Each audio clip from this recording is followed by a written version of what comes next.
اچھا،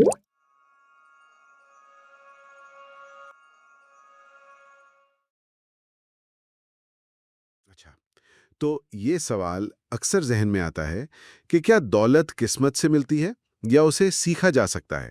سوچیں اگر کسی کے بچپن میں دو والد جیسے رہنما ہوں، ایک اعلیٰ تعلیم یافتہ مگر مالی طور پر پریشان، اور دوسرا جو شاید زیادہ پڑھا لکھا نہ ہو مگر شہر کے امیر ترین لوگوں میں شامل ہوں۔ جی، اور دونوں زندگی اور خاص طور پر پیسے کے بارے میں بالکل الگ متضاد باتیں سکھائیں۔ بالکل۔ آج ہم رابرٹ کیوساکی کی شہرہ آفاق کتاب رچ ڈیڈ پور ڈیڈ کے بارے میں بات کر رہے ہیں، اور خاص طور پر ان خیالات کا اردو میں جو تجزیہ محمد منتظر مہدی نے اپنے platform the podcast of book reviews پر کیا ہے، اس پر بھی بات ہوگی۔ جی ہاں، وہ بہت اچھا کام کر رہے ہیں، مشکل مالی تصورات کو عام فہم انداز میں پیش کرتے ہیں۔ تو یہ کتاب یہ صرف پیسے کمانے کے نسخے نہیں بتاتی، ٹھیک؟ نہیں، بالکل نہیں۔ یہ دراصل پیسے کے بارے میں ہماری جو سوچ ہے نا، اسے بدلنے کی بات کرتی ہے۔ یہ دو بالکل مختلف مالی فلسفوں کی کہانی ہے۔ ایک طرف پور ڈیڈ، جو محنت، اچھی نوکری، سیکیورٹی، پینشن، ان چیزوں پر یقین رکھتے ہیں، یعنی روایتی راستہ۔ بالکل۔ اور دوسری طرف ہے رچ ڈیڈ، وہ کہتے ہیں کہ اصل تعلیم یہ سیکھنا ہے کہ پیسہ آپ کے لیے کیسے کام کر سکتا ہے۔ یہ تضاد قاری کو سوچنے پر مجبور کرتا ہے کہ وہ خود کس راستے پر ہیں۔ تو پہلا سب سے بنیادی سبق کیا ہے اس کتاب کا؟ دیکھیں، سب سے اہم سبق شاید یہی ہے کہ پیسے کے لیے کام مت کرو، بلکہ پیسے کو اپنے لیے کام پر لگاؤ۔ اچھا، یہ کیسے ممکن ہے؟ اس کے لیے ایک لیڈ ہے مالی خواندگی، یعنی فائنینشل لٹریسی، پیسے کے اصولوں کو سمجھنا۔ مالی خواندگی مطلب اثاثہ یعنی ایسٹ اور ذمہ داری یعنی لائبلٹی میں فرق جاننا، نقد روانی یعنی کیش فلو کو سمجھنا۔ ٹھیک ہے، اثاثہ وہ جو پیسہ لائیں، ذمہ داری وہ جو لے جائے۔ بالکل، اثاثہ جیب میں پیسہ ڈالتا ہے، ذمہ داری جیب سے پیسہ نکالتی ہے۔ اور یہیں پر کتاب ایک چونکا دینے والی بات کرتی ہے۔ وہ گیا؟ وہ یہ کہ کیا آپ کا اپنا گھر واقعی ایک اثاثہ ہے؟ اوہ، یہ تو روایتی سوچ کے بالکل خلاف ہے۔ سب تو یہی کہتے ہیں گھر سب سے بڑا اثاثہ ہے۔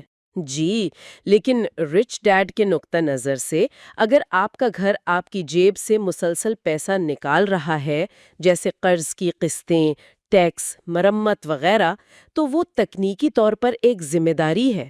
اچھا، وہ اثاثہ تب بنے گا جب وہ آپ کو آمدنی دینا شروع کر دے، مثلاً کرائے کی شکل میں۔ صحیح، یعنی کیش فلو، پیسے کا بہاؤ دیکھنا ہے کہ وہ جیب میں آ رہا ہے یا جیب سے جا رہا ہے۔ بالکل، اور محمد منتظر مہدی نے اپنے تجزیے میں اسی بات کو مقامی مثالوں سے سمجھایا ہے۔ ہاں، میں نے سنا تھا وہ حصہ، انہوں نے گاڑی کی مثال دی تھی شاید۔ جی، کہ کیسے ہم گاڑی کو اثاثہ سمجھتے ہیں، لیکن فیول، مینٹیننس اور وقت کے ساتھ اس کی قدر میں کمی، وہ اصل میں جیب سے پیسہ نکال رہی ہوتی ہے۔ یہ واقعی آنکھیں کھولنے والی بات ہے۔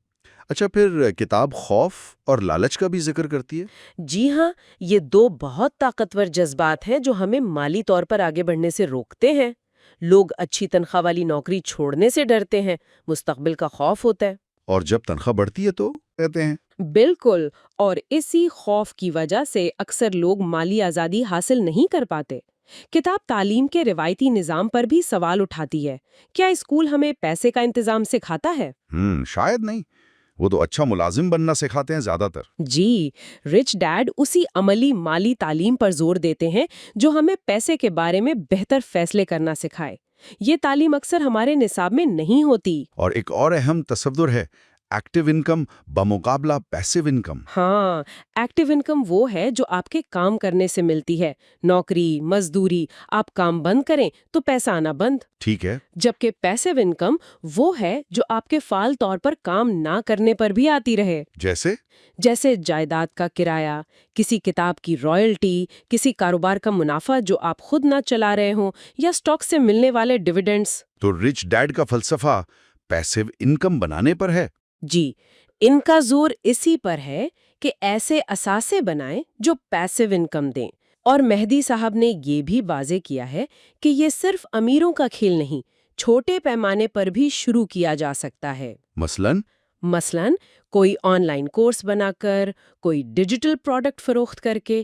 اہم بات سوچ بدلنا اور پہلا قدم اٹھانا ہے۔ تو خلاصہ یہ ہے کہ رچ ڈیڈ پور ڈیڈ، جیسا کہ the podcast of book reviews میں بھی بتایا گیا، صرف پیسہ کمانے کے بارے میں نہیں ہے۔ نہیں، یہ مالی ذہانت پیدا کرنے، خوف پر قابو پانے اور اپنی مالی قسمت کو اپنے ہاتھ میں لینے کے بارے میں ہے۔ یہ ان لوگوں کے لیے ایک طرح سے ایک نقطۂ آغاز ہے جو مالی جد و جہد سے نکل کر خود مختاری چاہتے ہیں۔ آخر میں یہ کتاب اور مہدی صاحب کا تجزیہ بھی سننے والوں کے لیے گہرا سوال چھوڑ جاتا ہے وہ کیا؟ کہ کیا آپ کی زندگی کے مالی فیصلے واقعی آپ خود کر رہے ہیں، یا آپ کا خوف، آپ کی نوکری، آپ کے قرضے یا معاشرتی دباؤ آپ کی سمت متعین کر رہا ہے؟ یہ بہت اہم سوال ہے، خود احتسابی کا موقع ہے۔ جی بالکل۔ اور ایک آخری نقطہ سوچنے کے لیے، پیسے کے بارے میں وہ کون سا ایک عقیدہ یا شاید ڈر ہے جو کسی پور ڈیڈ جیسی سوچ سے ملا ہو اور آج آپ کو آگے بڑھنے سے روک رہا ہے؟